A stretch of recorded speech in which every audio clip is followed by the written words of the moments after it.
Hello everybody, Richard here with CRG Games, and I've finished the Strixhaven set booster analysis, so let's dive right into it. It did take me a little while to get this done, because after I uploaded my Streets of New Capenna inventory, orders came in very fast, and within 24 hours I had 64 orders to pack up, and that took a long time on top of the reimbursement invoices for direct. I suspect that's because TCG does not have an extensive direct available inventory for Streets of New Capenna at the moment. So if you are a direct seller, let me know in the comments. Are you experiencing the same thing where you're getting hammered with all these commons and uncommons that you got to ship out? I don't mind it. It was just an interesting observation, and a lot of the envelopes that I haven't been using, I'm using them pretty quickly now, so I went out and picked up some more today from Staples because I needed them fast. So we're going to start off here with our main spreadsheet. This has got all of the cards in it. Of course, it's broken down by the total market value of the individual line item and the direct low value, which is what I typically sell at. The analysis portion here, I paid $565.01, not including cash back, on Amazon for these boxes. So these are the breakdown per box, pack, and card.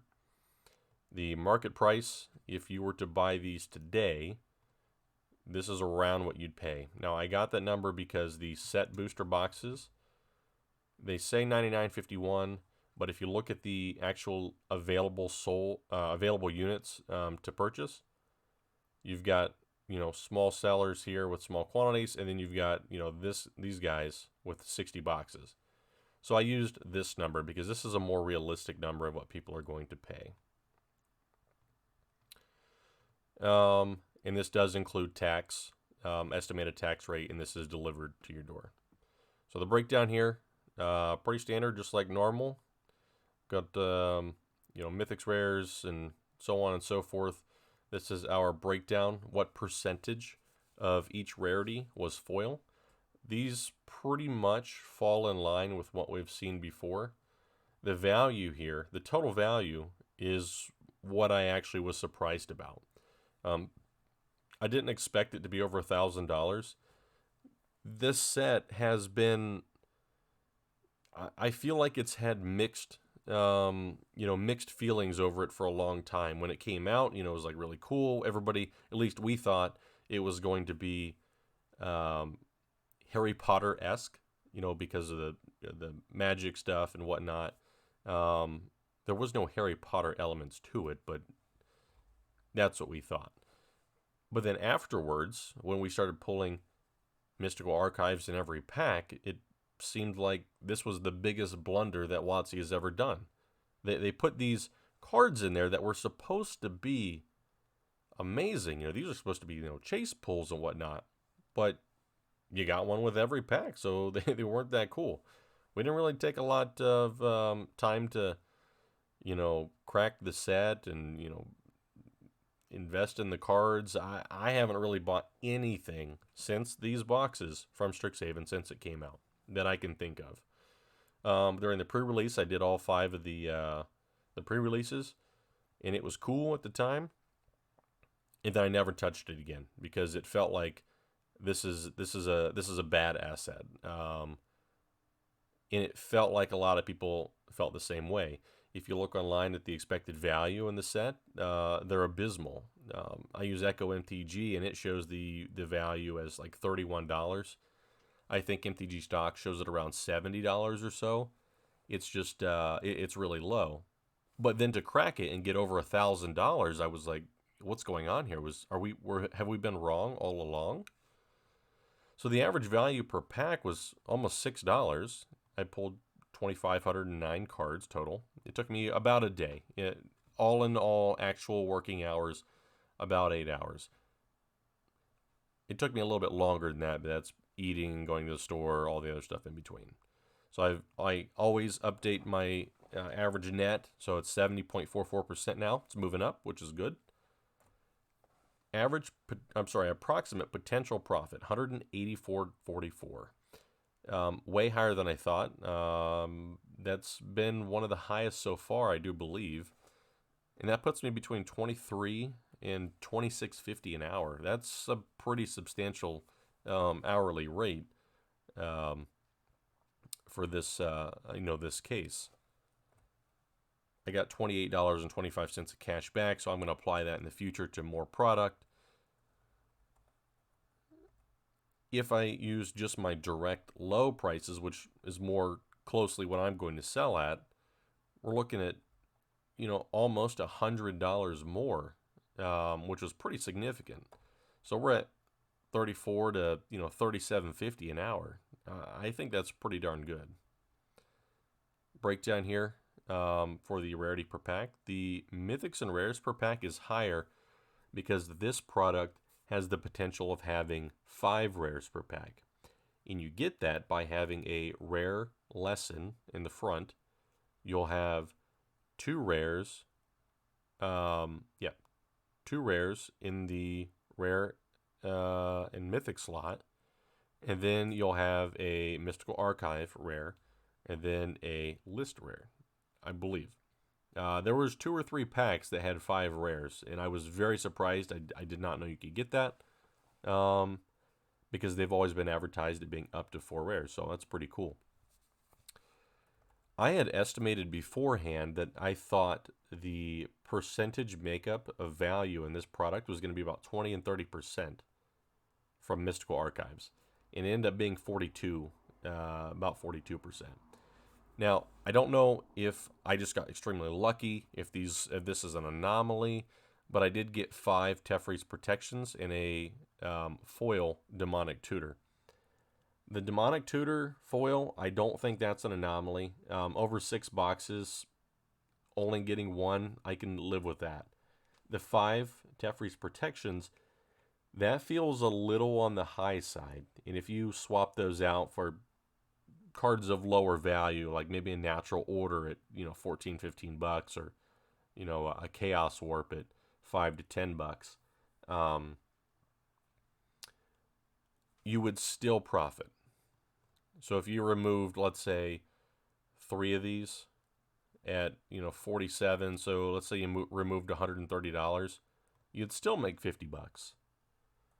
And in here, you'd still make over $100. So it's kind of hard to tell. This is a small sample, and that's been pointed out to me on Reddit before. But the average person is not cracking, 120 boxes. They're not cracking 90 boxes, 240. They may at most crack 6, 1 case. And I would be willing to bet that most people don't crack any boxes at all. They buy packs at the counter, or they get their cards from drafts, and so on and so forth. But there's going to be a large portion of people who are buying a single box, maybe 2. So in the long run, I would expect this to probably hover around that value. These to stay in relatively the same ratios. I just don't know if you're going to get a ton of Teferi's protections. Maybe you do, maybe you don't. I'd like to do this again and find out if that is an anomaly or if I just got really lucky. I've got a nice little pivot table here that kind of puts a visual perspective to the breakdown of rarity and value. It's kind of funny because your commons is this giant tower for $55 of value, and then you've got this little tiny tower of mythics with almost $400 in value. So that's kind of neat there. Now, if you'd like to sell the product sealed, I also have another calculator I use here. If you haven't learned by now, I really like Excel because it's useful for everybody. And this is very easy to use. You just pick the set. This is based on this table here. I've only got these ones in. Set, I bought 6 boxes. It's 30 packs per box, so 180 packs. Cashback, you just put in, how much percentage. I got 5. This is my cost. These are my actual costs landed at my door. So to break even, I would need to sell the boxes for $104.31 or the packs individually at $381 plus shipping. Shipping is a variable cost based on how you do it. You should be charging for these because you can't sell these direct. TCG does not hold these in their inventory, so you have to ship them out. If you want to build in free shipping, just keep in mind you might lose money. If you have you want to make 20% margin on your product, I don't know what the average, margin is across the industry. So I just stuck 20% in there. You need to sell at these prices. The only problem is it's going to take you a long time to sell at those prices. If you sell the sealed boxes, you're going to be way down here at the bottom of the list. If you sell the packs, it's not so bad because the average listing price at the time that I'm doing this is $5.02.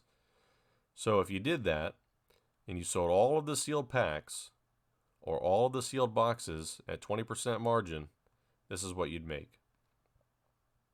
If you sold at these prices, let's say you waited for a year and a half and your box is $150.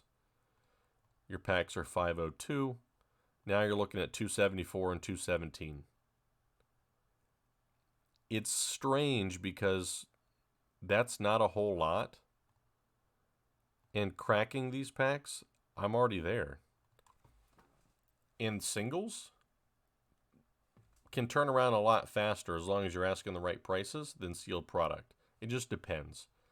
I think there's more value sometimes in selling singles than selling sealed product, but to each their own. It takes a lot more work, but I'm already doing it anyways, so I don't really mind it all that much. So in conclusion, I had a lot of fun cracking these set boosters. Every time I pulled a Teferi's protection, it was like ooh, piece of candy. It was exciting, and then the demonic tutor was it was crazy, So I put both foil demonic tutor and foil Teferi's protection in my Edgar Markov deck. Upgraded those on the quest to foil it out. If you want to crack these to, at the current prices, to have fun or make a little bit of money, I think you can do that.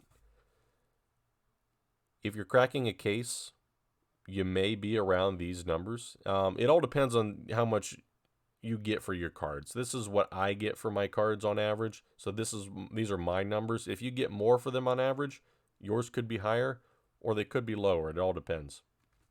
But if you want to crack at the current prices to maybe, build your collection or, flip cards, I think you could safely do that without getting hosed. You're probably not going to get rich on it, but you're probably not going to lose money, and that's the key.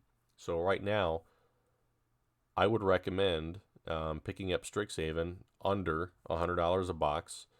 If you can get it around $94.17 or lower after your cash back, remember I got these for $89.46 delivered after my cash back. So if you're getting them around that price, I think you're safe all day long. Reason being is because you've got the mystical archives, which are going to prop your value up. There are a lot of good cards in here. If we look at the market prices, at least from all the stuff that I pulled,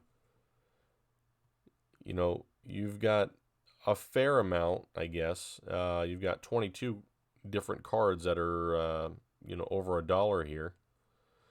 And the rest are at least over a penny, which is good. That's actually good if they're over a penny. And you get one in every pack. And, I thought that a long time ago that getting one in every pack was bad. It's actually good. The list has some good cards in there. The main one being Kozilek, Butcher of Truth. If you get one of those, that's going to up your value up pretty good. I did get a Phyrexian Tower, which is around $22. Other than that, the list pulls, not very substantial. I would consider my list pulls unlucky. And I have them all right here. Phyrexian Tower is the most expensive. I got, a couple over $1, a couple, between $4 and $5. It's only $68 there. You could easily, with the list, pull a lot more than $60. So that was just my luck. All things considered, I think there's more room to grow here. Cracking the product and selling the singles. I don't feel that I got all that lucky, except for the Teferi's protections. And even taking those out, it still would have at least broken even. So I say go ahead and buy. If you want to crack them, I say go ahead and crack them. I think you're pretty safe, and you're not going to get hosed. Mystical Archives probably not going to be reprinted, I would hope, because of their special art. And yeah, I think it's a good product. My opinion has changed. I used to think it was bad. Now I think it's good. If you got any questions, you can always email me at crggamesllc@gmail.com. I'll try to get back to you in a timely manner and answer your questions. I got some other stuff in the works. Old Modern Horizons 2 was looking pretty like a pretty good deal, so I may or may not have some of those to open. We'll see. But until then, I'll catch you guys later.